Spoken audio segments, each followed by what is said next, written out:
what you want, when you want it, where you want it. This is The Mesh.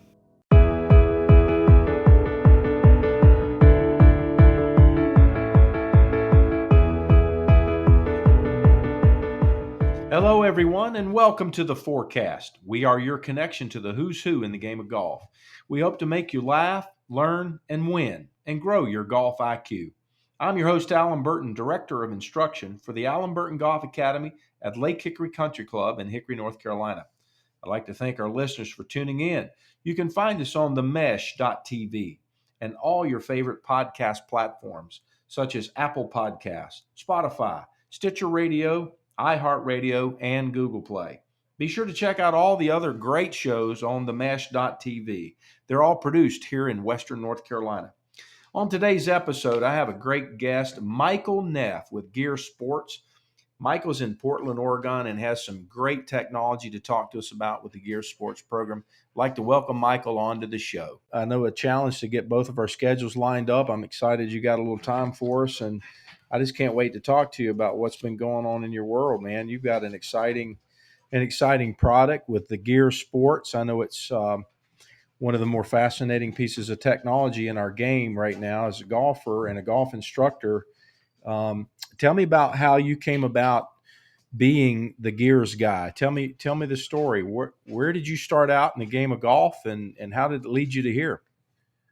Well, I'm a PGA member. I played golf for a small little college over in Hawaii called BYU Hawaii, and I wasn't good enough to play for BYU. That's when they were like really good back in the day.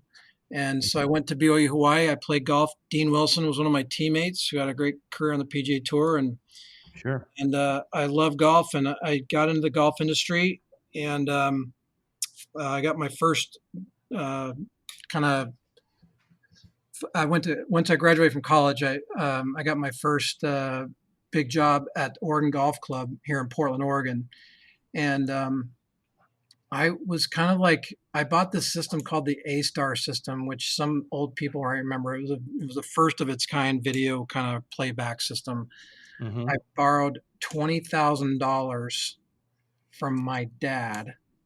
Or no, he co-signed on a loan for me.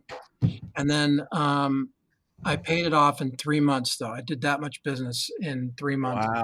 And this kind of got me going into tech. And one of my really close friends worked at Nike Golf at the time, right before they were making clubs, right when they started making golf shoes, went to work for Adidas TaylorMade, which was owned by Adidas. And this was kind of back in the day. And they developed a system, or co-developed a system called the MAT system. Sure. Some of your listeners might remember that. They're actually, and you're part of the woods out of Marietta, Georgia. It's a 3D motion capture system called the MAT system, Motion Analysis Technology by TaylorMade. And TaylorMade spent about $5 million developing that product, and they generated probably close to $100 million in business from it over the years.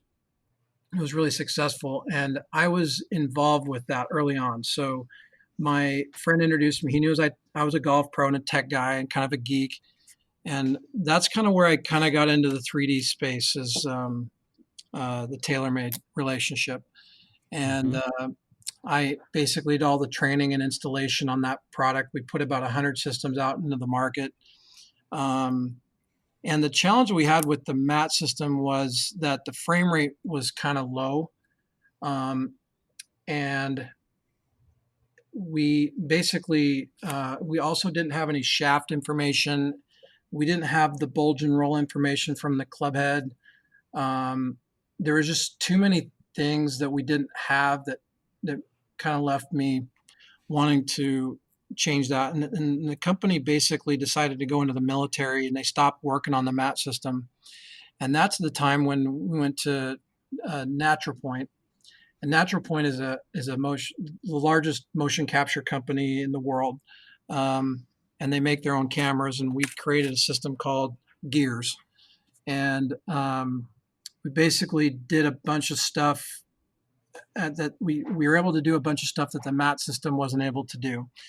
And that has answered, it's really kind of skyrocketed us into a bunch more information that we didn't know before, and particularly about the shaft. And Mm-hmm. I bought the first, I bought the first, or I bought the mat system at the time was like $90,000, and I took a mortgage on my home. And I'm a golf pro, so I don't make much money. My wife is unbelievable. I took a $90,000 mortgage on my home. We paid it off, and uh, that basically now you can get and that system was 100 frames per second and about, I don't know, 420 DPI. I don't know. It was really low resolution, and at the time it was the state of the art. The gear system has goes up to 360 frames per second at full frame, which is significant for a number of reasons. Which if you want to geek out about that, we can. But the frame rate's much faster. The resolution's 4 times higher, which allows us to measure stuff a lot more accurately. And you can buy it for $30,000. And so I could have bought 3 gear systems for what I paid for my first mat system. Wow. And so we since Natural Point makes the cameras from scratch, we're the Scotty Cameron of cameras, and Mm-hmm. we make all our custom stuff. That way, we can sell the product for a lot less money and still make decent margin. And that's kind of the genesis of gears. Right. It kind of had its origins in the mat system, and that's what we're trying to improve on.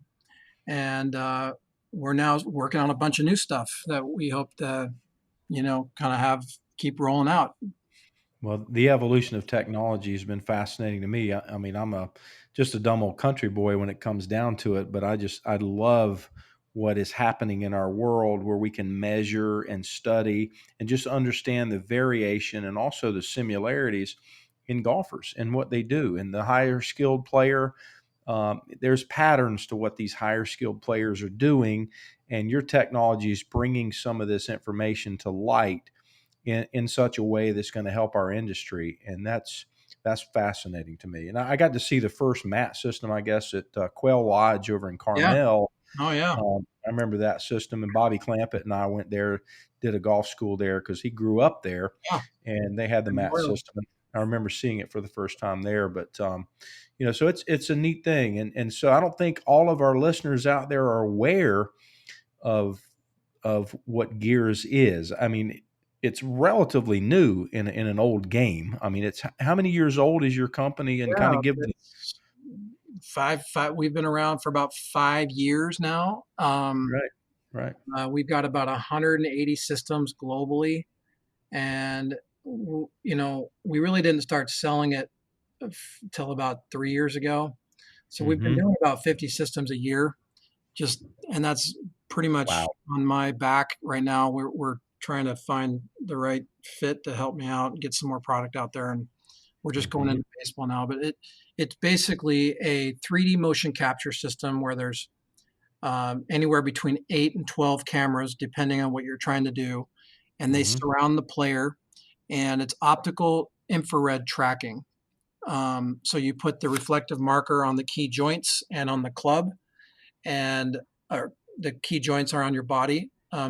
There's up to 41 markers that will put on you, and then there's also club markers on the club, and those markers are being tracked by the cameras at a latency of zero point 0.2 millimeters, which is the thickness of a piece of paper.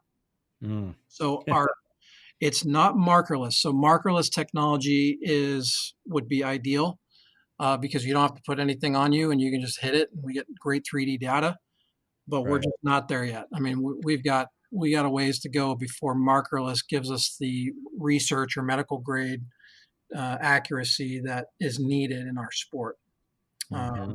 So it's a marker infrared marker tracking system, and we are the only system in golf that does body and club at the same time. So we've Hmm. kind of closed that loop. We've got the body data, the arm data, the wrist data, the grip data, the shaft data, the head data. We also have bulge and roll metrics inside of it. So we know where the center of the club is, and we know where what the data is at touch. Mm. So that's really valuable because we can kind of tell you what would happen if you would have hit that in the middle, and what you did do where you did hit it. Mm-hmm. And that's proving to be very effective for helping people with off-centered misses or real challenges with common problems. It's easy for us. It makes it super easy to diagnose the golf swing. Mm-hmm. It simplifies golf. It seems like it's super high tech, but really, and what's really doing is it's simplifying the game. It's really easy to see, hey, oh man, okay, yeah, now I get it. And Right. Yeah, and that has been my learning curve with the technology. Is that at first, I don't have a gear system near me or in my possession. I was able to afford TrackMan about 7 years ago, and a similar story. You get into this and you tell your wife you're going to spend $25,000 on something that's not a diamond ring or an exactly. addition to your house. You're talking about you're going to have to negotiate your way out of a divorce proceeding, but I had a great wife, and she said, "Go for it. If he's going to teach you something about your craft and what you do, make you better at it, help make you more secure in the industry, do it." And I did, and of course, it was very, very enlightening to be able to measure things that we couldn't see with the naked eye or video, as good as video can be. But it was limiting, obviously, for all golf instructors to just use video, and um, in getting into technology, it simplifies things for the golfer. And tell me, where was the first system you sold? I mean, did you make the first sales presentation yourself? I bought the first system. I put it in at Pumpkin Ridge in Portland, Hmm. Oregon, and it did not work at all. Mm. Uh-oh. Uh, and so we went to the drawing board, and that's where I kind of got involved.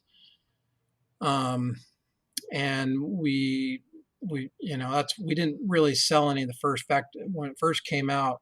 We had several people interested, and we basically said, "Hey guys, it's not ready." So Hmm. we had to basically put a hold on it. It's very challenging. We've spent probably a couple $1 million on developing this product, so it's not, and these are smart dudes that get paid well, and it was a complicated deal for us, but it's really just kind of it took us. I was the first customer. The next customer really was, I think, Sean Webb at David Tom's Hmm. facility.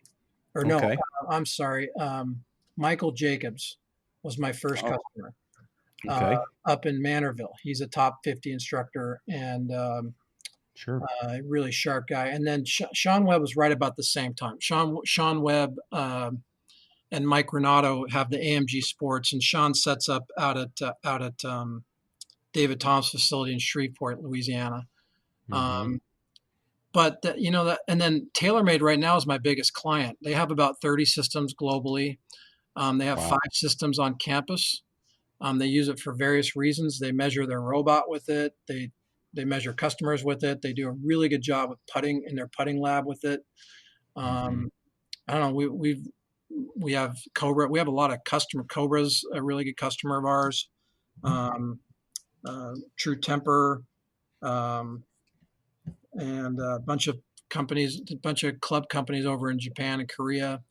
Um, so I'm really proud of it because it's not just something that golf pros use. It's actually something that uh, companies use to measure the actual the 3D delivery of the club. And Right. I'm heading over to TrackMan here as soon as the COVID lifts, and I'm hopefully going to get one in there. I'd really love to sell them a system. We've kind of become friends, and a lot of my customers have TrackMan, and people kind of realize once they have it that it doesn't replace TrackMan. It's actually a perfect addition to Sure. really high-end launch monitors. Um, but it's kind of TrackMan uses an old Qualis system um, to validate their metrics, and I think we have a little more to offer than that kind of that. But we'll see. I don't know. We'll Right. see. I'm really excited to talk to them. Do you feel like with the technology you're currently using, I mean, all the cameras have to be in fixed positions in the indoor environment. Is there a future where we could see this type of measurement data being given to a golfer in a live performance arena? Um, okay, that's a really good question. So, first of all, you can use it outdoor on tripods, but to use it, to use 3D technology without the cameras is going to take a very heavy lifting of AI and markerless tracking. So, Mhm. for example, if we have a good camera and we take a video of some guy, they tried this on Fox during the U.S. Open a couple years ago, and you notice they don't do it anymore, Mhm. um, because it's just not there yet. And so, you could take a video of somebody and triangulate that image and do a lot of guessing to kind of measure the joints in markerless. And that's the direction I think that these guys are trying to go. The industry, in my opinion, is going for more consumer type of tech that you'll see that you don't just sell to a golf pro, but you can sell it to a consumer, like the FlightScope Mevo, for example. Sure. I mean, Several of my they've clients have. sold so many of those freaking machines. It's crazy how much money they're making off that little Mevo because they're going after consumers. So I Right. think that's the direction. And I think with the technology, the cameras getting so much better, you're starting to see products out there that are trying to do markerless tracking. Um, and so you could, in theory, triangulate a 2D image, and um, people are doing this right now. We have several markerless companies coming to us because we make cameras and wanting us to do that. We've tested everybody; nobody's even close. You can kind of get the torso and the arms, or excuse me, the torso and the pelvis pretty good markerless, but there's no way you're going to get the arms or the golf club or the wrists markerless Mhm. probably in our lifetime Mhm. unless there is a pretty heavy lift on AI. So that's kind of I think we're a ways away from being able to accurately measure the wrists, the arms, and the club without markers on them.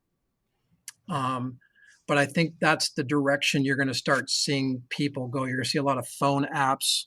You're going to see a Mhm. lot of cameras where it say, "Hey, get 3D data from your phone." And um, yeah, I kind of like say, "Great, go for that," because I know that it's not going to be accurate, and I know that any serious golf professional that really is trying to, get good data, um, is just not going to rely too heavily on that data. No, we're They're not also, looking for the we're not, cheapest way to do it. We're looking for yeah. the I best mean, way to do it. I think that's the challenge. I mean, there's a race to the bottom on pricing with like getting things as cheap as possible for the consumer. And I think we need to be as professional. I mean, if you're a teaching pro and you want to be, you know, and you want really good data, we gotta, there's a price to be paid for that data. Sure. And and I know our friends at um, at FlightScope and TrackMan and Foresight, GC Quad. There's a new product coming out. The Tigers, that they're getting ready to launch a new launch monitor that's supposed to be really good. That Tigers gonna be promoting. Um, that's a really good. I think the technology is going to get better and better, and I think we'll get there. I think we'll get there, but it's not going to be anytime soon. Right. Well, I think our consumers should understand that quality comes with a price, and the quality of the data is what we're talking about. With golf clubs, a high quality driver is still $400 and up. You don't see them at $150 now until Yep. they get into the junk range. And then in a round of golf, the competition for rounds is no different. The quality of the golf course is going to be equated to the fee to play the golf course. And you're never going to see a round at Pebble Beach for $50. Yeah. So it's a relationship of quality and experience, and that's what I think we have to understand no matter what. But I was just curious. I see the game, in the performance arena versus on the practice facility. quite a bit different in terms of how golfers perform. So I just think that's the direction that we as coaches are looking for ways to better measure this player when they're under the heat of battle, so we know what their tendencies are, what they do when something matters. It's always technical data is very isolated sometimes to a practice arena versus a competitive arena. So I'm always looking for ways that technology can evolve to measure that golfer in a Super Bowl, or you know what I mean? It's because they Yeah, do different things. I They think they you're right. I mean, the holy grail would be to, like, just in a live game scenario, you know, Tiger's on the tee, you film it and you can get all the data possible on that particular shot. hmm And I think with good video, if you have enough cameras and you take enough video angles of that swing, which is not terribly expensive, you can get some pretty decent 3D data off of that. You might not be able to get some of the fine details of the wrists or the elbows or the shoulders, but you're probably going to be able to get pretty decent in game, like 18th tee at Augusta. If you have two cameras or three cameras hmm looking at it, you can probably get a pretty decent, like I'd say within 10% of what we are going to, the accuracy that we're going to provide. Um, so, I mean, is 10% good enough? And for some hmm pros, it might be. But I still think the challenge there is that, hey, okay, we got torso and pelvis, but what about the elbows? And what about the wrists? And what about the club? I mean, that all matters too. Absolutely. My big challenge with, I think that some of the tech out there that just cuts up, oh, can I just get upper body or can I get just my pelvis? And if I'm teaching just pelvis, if you spend enough time on gears, you realize that there's about 100 different ways to move the wrists and, or more. And, doing all sorts of different moves with your pelvis. So even though you might be doing the move that your pro wants you to do with your pelvis or your torso, you're still not getting the wrist and the club data, which is super important, right? I mean, Absolutely. that's like getting. I'll give you an example of that. Um, the Tony Finau has this really unique move, and he's probably the most lead cupped lead wrist. I mean, um, what's his name that won a couple weeks ago? He's also got a pretty cupped. We'll just talk about the top of the swing, cup left. Burger. Yep. Um, so Tony Finau basically he keeps that wrist.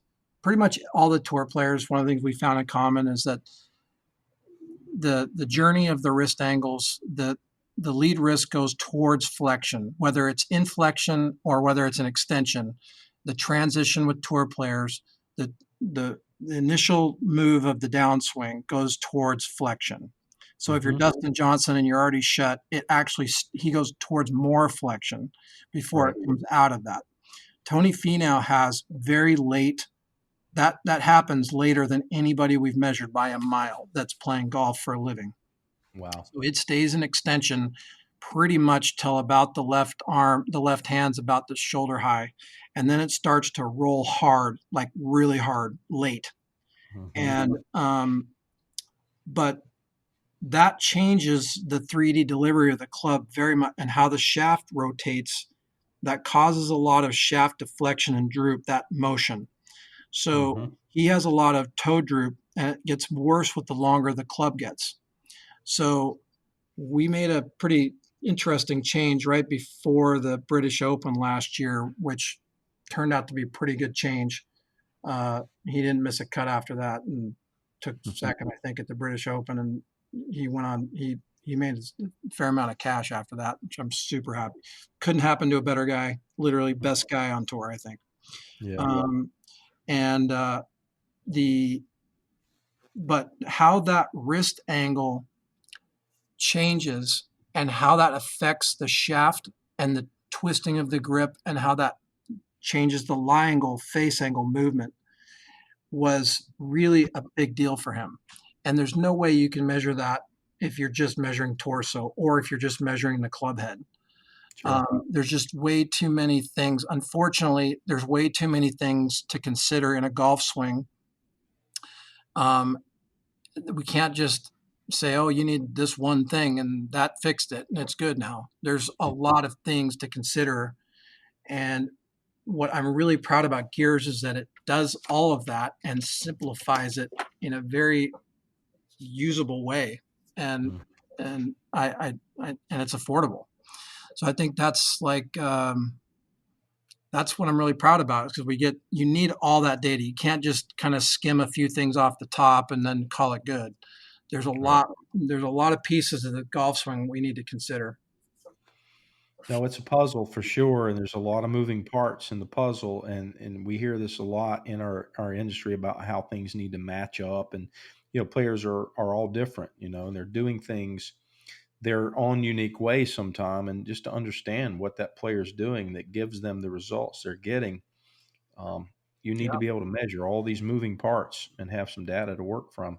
Yeah, the guys and you mentioned them earlier, Sean and those guys, they put up some really good information. Athletic Motion Golf, I Yeah. think, does a fantastic job of putting up some of this information that their data has given them in kind of their professional versus amateur posts that you see on social media. So if my listeners out there are wanting to go down the rabbit hole of understanding and they don't want to come see me, they can get some great information from Athletic Motion Golf. I'm going to recommend you look at some of their videos. And what they're doing is they're using Gears, your system, Michael, and they're using this system to measure how the joints of a tour player or professional golfer, skilled player, move and how those relate to what the high handicap or amateur golfer typically does. And one particular article they put up was on lead arm adduction angle. I thought it was a really interesting thing to understand.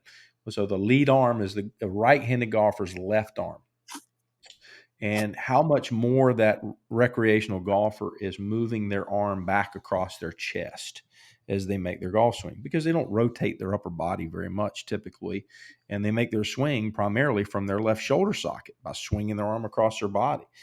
And it makes it very difficult for that golfer to get back to impact with the handle in front of the ball if they're trying to hit an iron shot properly. And a tour player's relationship between their chest and lead arm doesn't change very much, about 18 degrees from what I understand this information to bring to light. And it's a very small angle between the lead arm and the chest for a tour player. Yep. Speak to me about what you see, and that's just one example of some big differences. Tell me what we need to know, other than that your product has been able to bring to light. I mean, some of the bigger things that you see.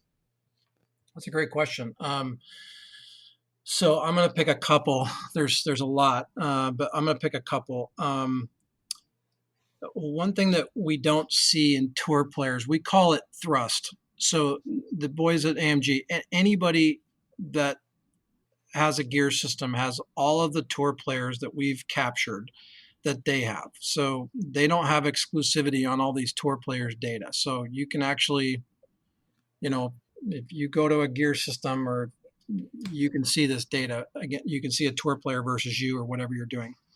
Mm-hmm. But in a nutshell, we'll just talk about pelvis thrust, for example. Okay. Tour players do not move their pelvis toward the ball on average very much, and most of them actually move it away from the ball. So their pelvis actually turns Mm-hmm. and sways at the same time. But it also there's only a couple of tour players that we've measured that have any kind of thrust, or that have positive thrust, or they've moved their pelvis toward the ball at impact. And most Right. of them are in negative thrust.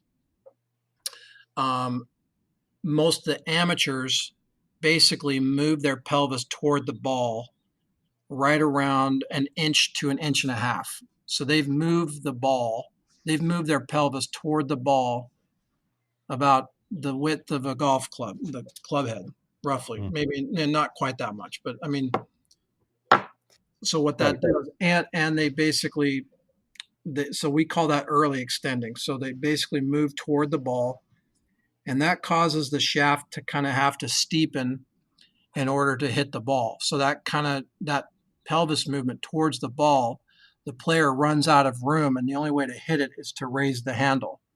So Mm-hmm. that's one of the reasons why that why the average player has that kind of steep over the top move that comes across it is because they're moving toward the ball and their handle's basically pitching up Mm-hmm. in order to make contact.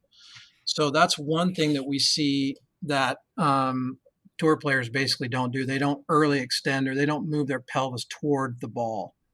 Yeah. That's one example.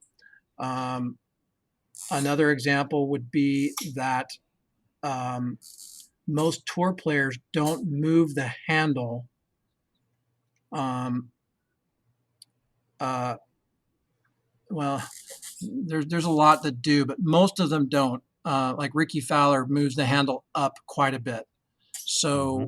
so he pitches the handle kind of high as he's coming through. The handle comes up a lot, and so I mean, there's an exceptional player that does that. But most of the tour players keep the handle basically very close to their body and as close to the almost where they started their impact, where they started the swing. So the journey of the handle is really quite intriguing. We didn't have that in the mat system. Being able to measure that in gears has been awesome. Mm-hmm. And just to kind of see the pathway of the handle and how it's moving and the journey of that handle. And so most tour players don't pitch that handle up a lot. They keep the handle down and they don't thrust toward the ball. And they're kind of, I think they're intertwined, meaning I think that thrusting causes that handle to get steep. Sure. And those two things are kind of working together. So if we have a lot of toe shots, that can happen from the handle raising. Mm-hmm. And a heel shot can happen from thrust with the handle staying down. So Sure. we've seen it all. I mean, there's tour players that do. And the other thing I've found out is that there's nobody who does the same thing. I mean, it's like Right. no Right. tour players even close. I mean, they have some of the similar corridors. We created Mm-hmm. this tour composite, which is kind of interesting, Oh, but I bet. I don't know Yeah. it's nobody has the same action though. I mean, we've captured like 70 tour players now here in the U.S. and about 300 globally, men, and European Tour and Asian Tours and USPGA. And I mean, we got a lot of tour player data, and we just don't see that very much. There's so many different ways to hit this golf ball. Oh, yeah. Um, Yeah, it is a signature for sure for each player, and even that player, when people come to me and say, "Look, pro, I want to be more consistent." I mean, how do we deal with that question? I say, well, let's talk about that because if I give you a ballpoint pen and say sign your name 10 times in a row here on this pad, I want them to look exactly the same. Is that a human Great skill? point. It's a great You're point. not going to be able to do it. You can't do it with a ballpoint pen signing your own name. You're going to need, in my opinion, as a golfer, skills to adapt to different environments, different shots. And consistency is a real strange word to even try and describe what you need to be a great golfer. You need to understand the different variables that you're dealing with and make the I correct agree. swing for that situation. It's not Ball it's not position, ball height, right. different lies. I mean, different shots. I mean, that's part of that's Crazy. what makes this game so great is that Yeah. there's no shortcuts really, unfortunately. I wish there No. were. We'd all be billionaires if there was a short. Well, you're cutting it a lot shorter for us by providing this insight, and it's great insight, to have. And so, Yeah. I was standing in the middle of in between two holes in Pinehurst for a U.S. Open practice round several years ago, and I see Sean Foley walking with a player. He's walking with Justin Rose, and I bumped into him in the middle of the, I guess, 11 and 12, something over there. But said, "Hey, Mr. Foley, what's happening?" And we got into a conversation. He was so nice. He was about 20 minutes. We sat there and chatted and spoke about James Lights. I think at the time, Yeah. James had just purchased a gear system from you. Yep. So I was He was asking one him, of our first two. yeah, I said, "Have you been down with any of your players and gotten your players on gears over at James's place, or are you going to buy a system?" And we just talked. He was so informative and nice. And it was just really fascinating to hear a top coach, teacher at that time, still is, talk about how valuable it is to know what makes this thing work, for each player and how different it is for each player you deal with. And Well, I'm so really that, proud of that. I mean, we have a lot of top 50 coaches with gears. The It's a little bit like I think a lot of coaches people are scared about it because it seems like a lot's going on. There's 8 cameras. You got to have a studio. It is 30 grand. It's not free. It's Right. you gotta have customers. You got to have income. You got to kind of. But I'm kind of proud of the fact that almost every one of them charges more for a gears lesson. I don't know any other tech that allows you to actually increase your rates. So Well, that's I'm very pretty proud true. about that. But it's Oh like yeah. the best coaches in the world using our product, and I think the truth is that it really helps simplify that game and answers good questions. And one of the things I have a lot of respect for coaches.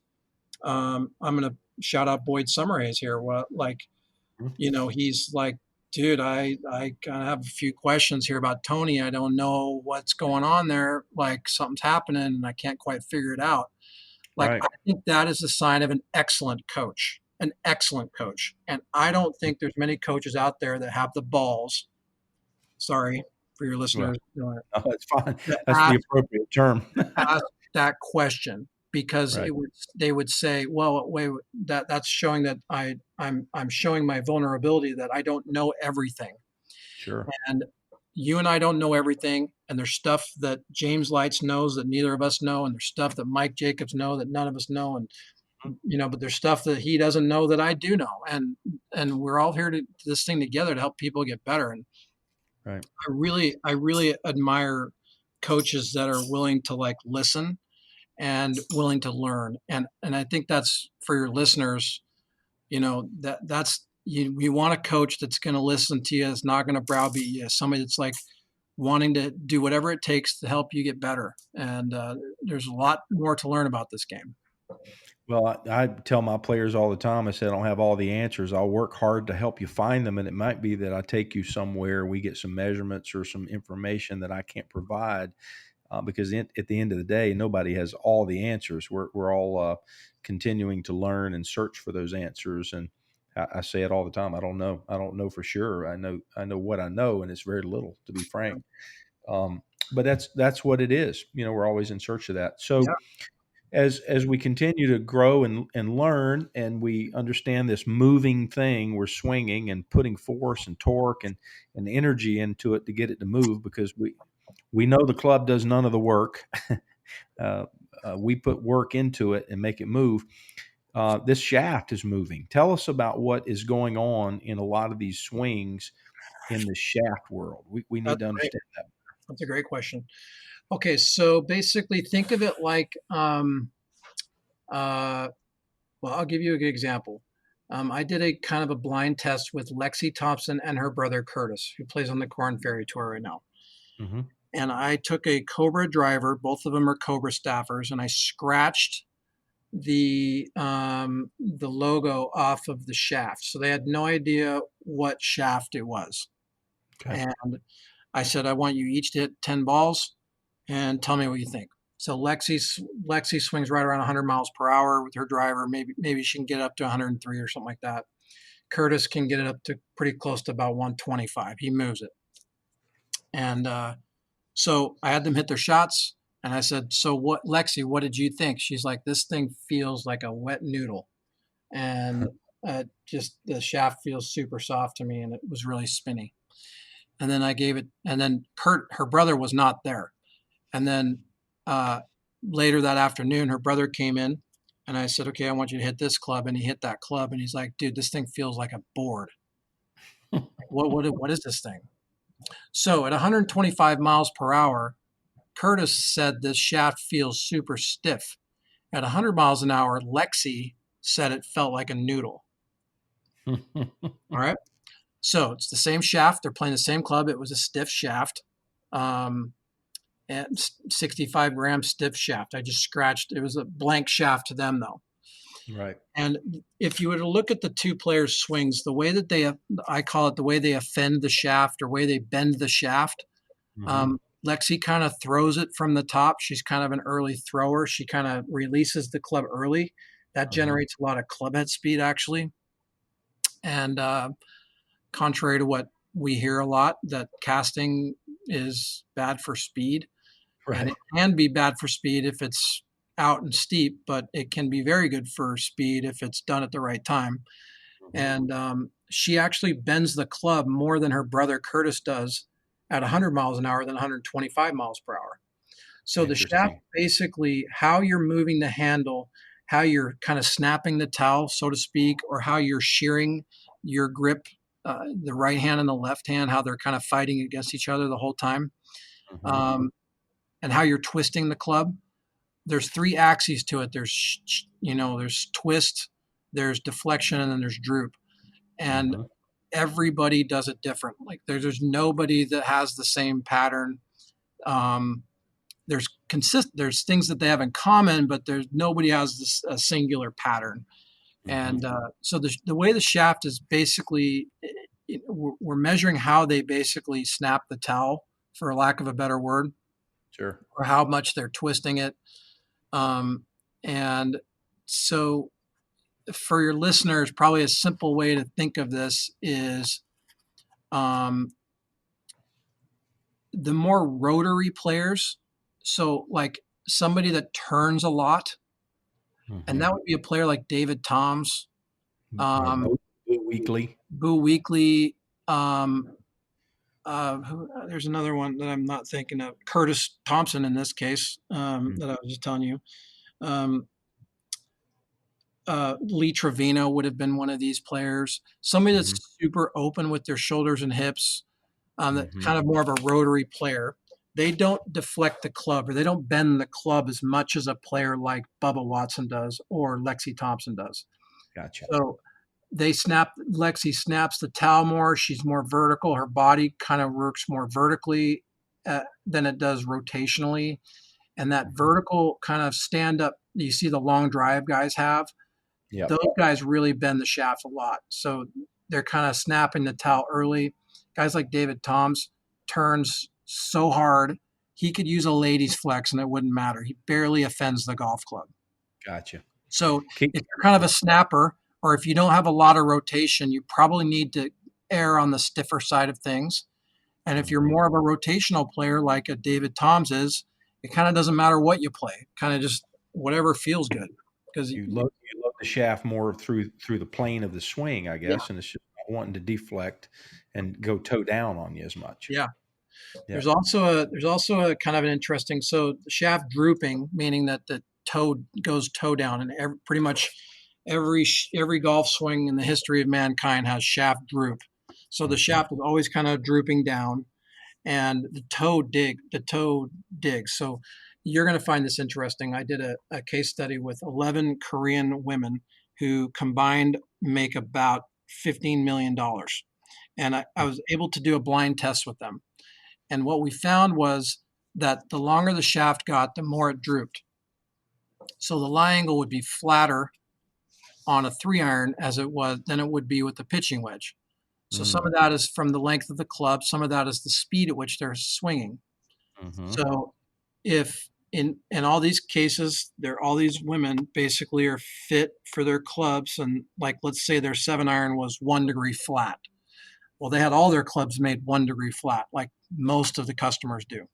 Sure. Well, the problem with that is that the long irons, in every case, the long irons would go more right, the short irons would go more left.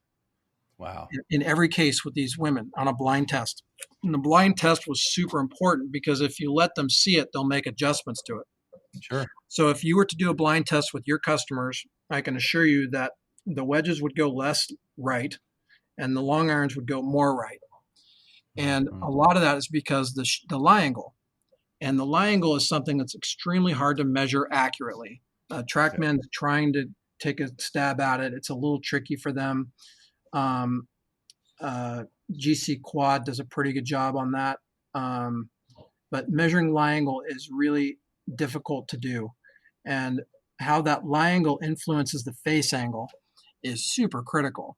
Um, Sure. just ask our friend Tony Finau, that long irons. When we saw him, he could not turn over a long iron. Like his long irons were like low slices, and Mhm. that made a huge difference for him. Like, just so basically, what I'm saying is that every club should be treated differently, Mhm. and the longer the clubs should be a little bit more upright, and the shorter club should be a little bit flatter because of the way the shaft is moving. So that's a little Wow.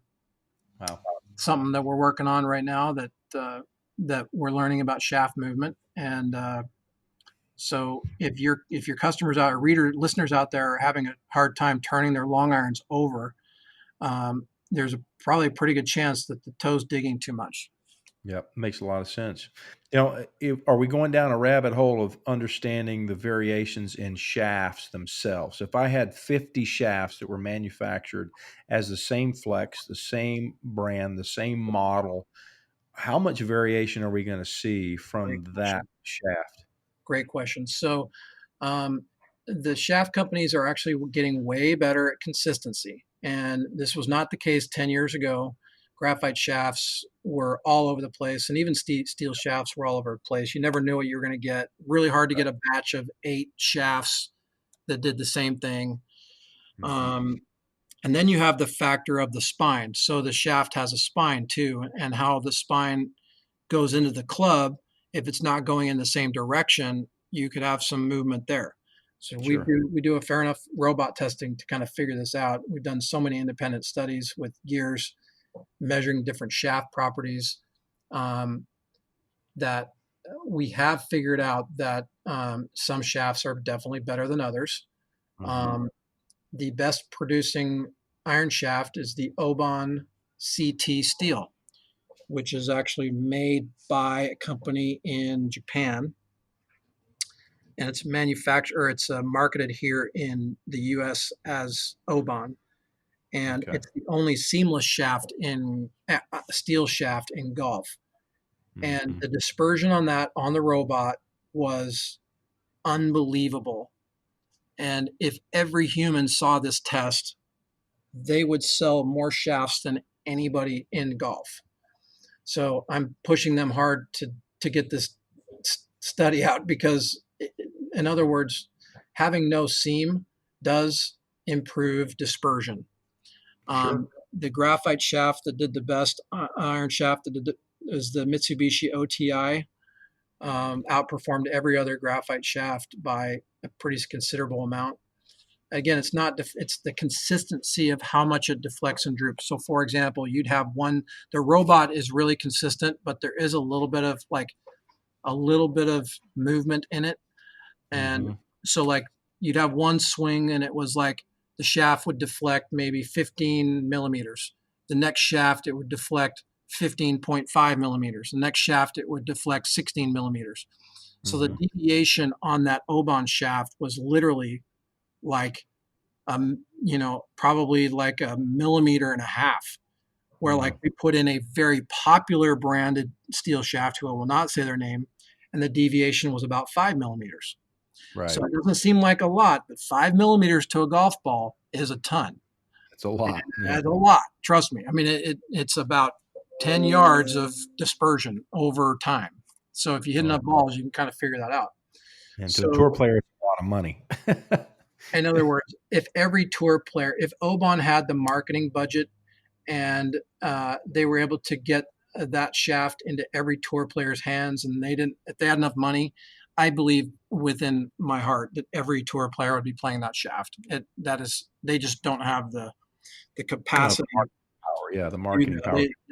That's a very good little company that they're trying to really grow, and the that's a big shaft company in Japan that makes that, but it's you can't buy it over here. You have to buy it through Oban. And Yeah. they have, but that's one example of some of the stuff that Gears does, that, being able to figure that out. However, that being said, the deviation among shafts these days is way better. Oh, yeah. And I think that the future of our game is going to I think we're going toward, I don't think the club manufacturers can really make these clubs go much faster. Like on a Mhm. centered shot, the distance difference on the robot at 100 miles per hour that we tested between the M5 and the Sim on a centered shot was about a yard. Right. And actually, the Epic Sub Zero and the Maverick Sub Zero, the Epic Sub Zero actually was like a fraction faster than the Maverick. the Maverick was a fraction faster, but on the miss hits, like the Sim outperformed Maverick on miss hits pretty significantly. But the Maverick was a smidge faster on the center shots. So I think the companies literally are like, they are up against the USGA's wall big time. And so I think customization of products, shaft movement, you know, grip size, grip shape, head shape, color, movable weight.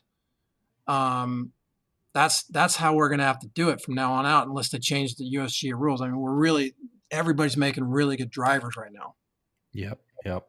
Yeah, it's all the playing field is gonna see more equality in the equipment, and it's going to be just a matter of getting the club fitted properly to the individual player that optimizes performance now. Because they're hitting the limits of what they can do with the technology.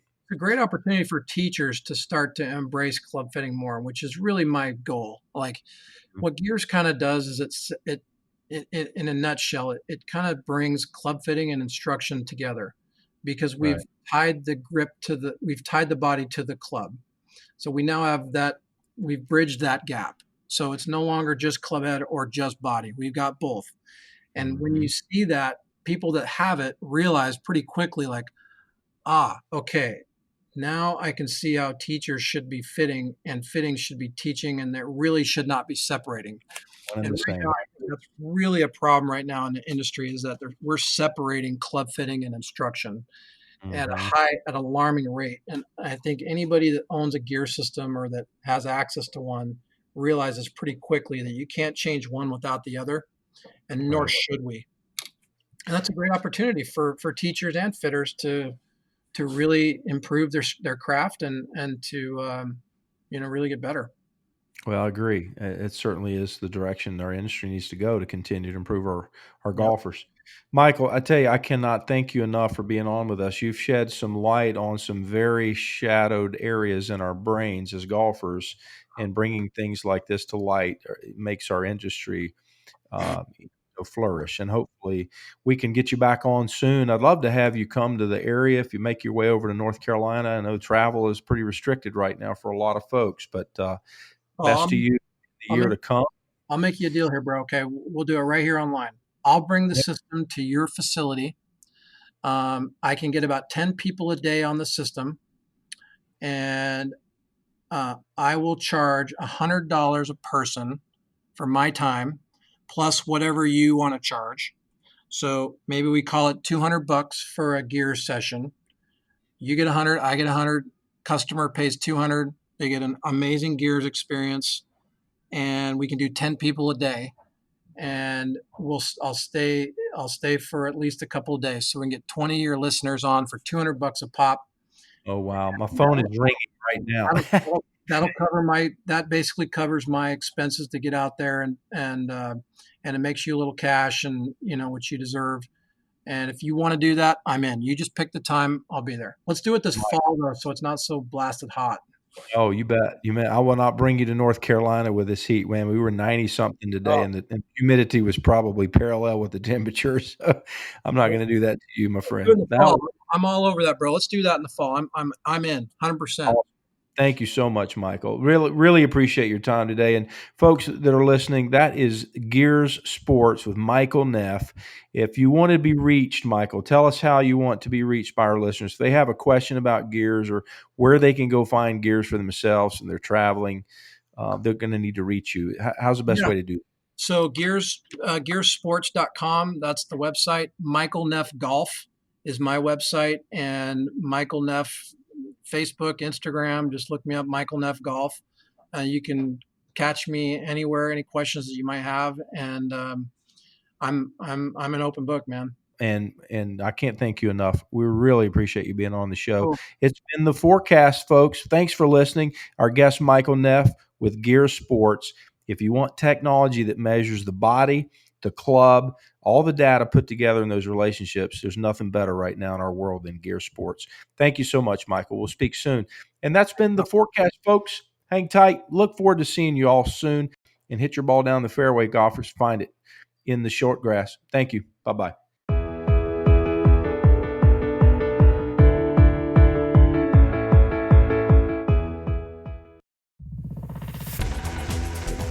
You've been listening to The Mesh, an online media network of shows and programs ranging from business to arts, sports to entertainment, music to community.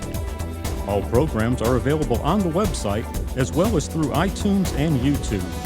Check us out online at themesh.tv. Discover other network shows and give us feedback on what you just heard.